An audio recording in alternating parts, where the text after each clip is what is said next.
Hello and welcome to today's pandemic update video for Tuesday, October 25th, 2022. Starting off with the old CDC transmission map, we'll see something that's actually rather surprising to me. There's a big drop in the number of areas that are in high transmission, and an increase in substantial transmission, and an increase in moderate transmission still, and low transmission. 25.79% of all counties are in high transmission. Substantial makes up 36.47% of the counties. Moderate makes up 28.46% of the counties. And low makes up 9.28% of the counties. The biggest area of high transmission is in the northeastern states. The biggest area of moderate to low transmission is in the southern states. And also much of California is in moderate transmission. Alright, variant proportions. BA.5, 62.2%. BA 4.6, 11.3%. BQ.1, 9.4%. BQ 1.1, 7.2%. BF.7, 6.7%. BA 2.75, 1.6%.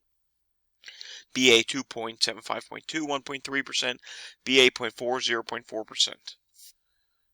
Alright, move on to today's cases. Today's cases are as follows. 28,928 new cases today. Not all that many, and I think a part of this problem is there is just such a lack of testing at this point.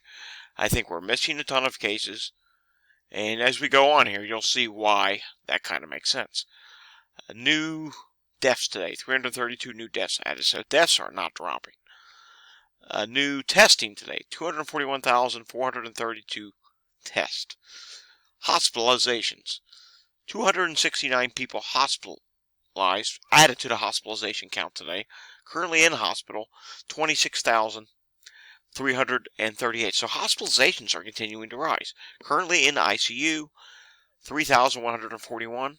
Today's change, up by 35. So hospitalizations are continuing to rise, but meanwhile, we're getting this really low case number. And mind you, some of this includes weekly data. So, yeah, I'm not buying that whatsoever. Our current cases for today is probably likely double this, maybe almost triple this. And remember, tomorrow we're going to get some weekly reports. And within some of those weekly reports, some of those cases would be from today.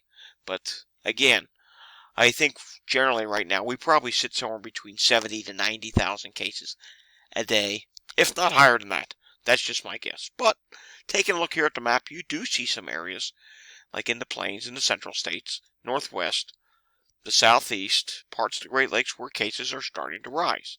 But you also see on this map areas where it's showing a drop in the northeast. And remember, some of this data is flawed. Say a state doesn't report for a certain day that they did on the day before, well, automatically that would screw up this map. Alright, let's get to today's cases. And mind you, I think they are probably missing a ton of cases here on this website because two reasons. They didn't add them all. And third reason, remember, CDC only updates once a week. So going back here, that could be another reason why this number is so low. And that's going to present a challenge within itself. It's going to make it harder for me to report. It's going to make them harder for them to update the data. New York State, 2,980 cases. Illinois, 1,944. Michigan, 12,167. New Jersey, 1,749. Virginia, 1,013. Wisconsin, 1,245. That's up 3.1%. Washington, 1,302. Up 9.9%. Colorado, 1,768. Up 16.5%. Maryland, 1,401. Puerto Rico, 409. Arkansas, 319. Connecticut, 484. New Mexico, 416. West Virginia, 221. New Hampshire, 497. Delaware, 87. Maine, 489. Wyoming, 412. Quick disclaimer, that Michigan number, that's one of the weekly reports that I was telling you about. Continuing on to HHS hospitalizations. And we'll wait while this comes up here. HHS hospitalizations today are at 26,622. 74.81% of the nation's bed capacity is being used. 3.91% of that is being used for coronavirus.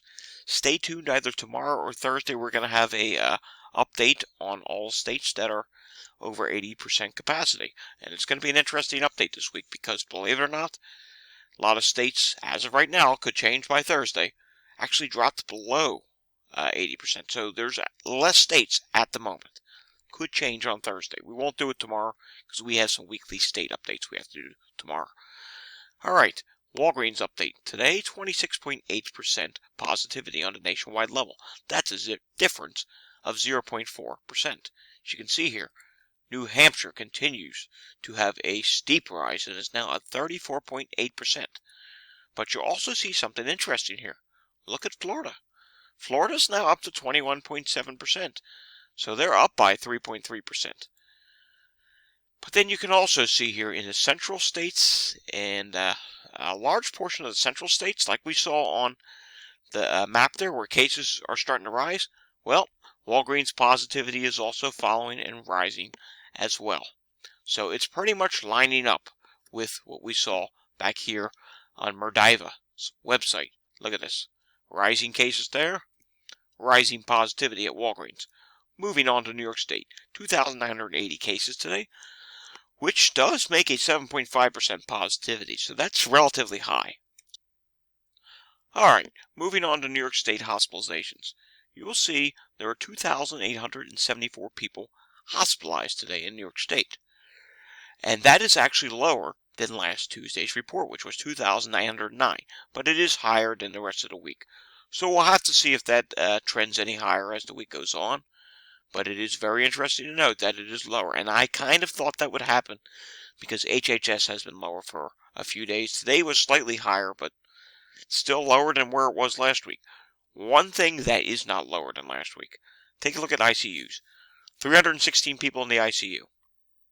Last week at this time, it was 293.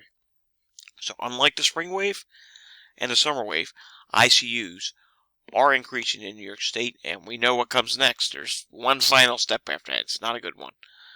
Deaths will follow. So there could be an increased number of deaths in New York State with this wave. Not good to see. Hospitalizations in Texas, 965 people in the hospital. This is the first time they've been below 1,000 hospitalizations in a very long time. I mean, we have to go back. Wow. Yeah. You have to go all the way back to spring. So the last time would be about May 28th. It's the last time they recorded hospitalizations below 1,000. So that's good. We'll just continue to see how far they keep going. They are still dropping there. And finally, looking at the positivity in Texas, 6.13% positivity rate in Texas. That continues to drop. And I think at this rate, ultimately, it probably will get below 6%. Alright. Thanks for watching this video. Today, the takeaway is we are seeing mixed things in the United States. The brief surge that was caused by Columbus Day weekend in the Northeast has somewhat subsided, but case levels and transmission levels remain relatively high in the Northeast. We are starting to see a shift towards more in the way of higher positivity in cases in the central states, and that's something we will continue to monitor. Alright. Thanks for watching. Remember to hit the like and subscribe button down below if you want to see more content like this. And stay safe, everyone.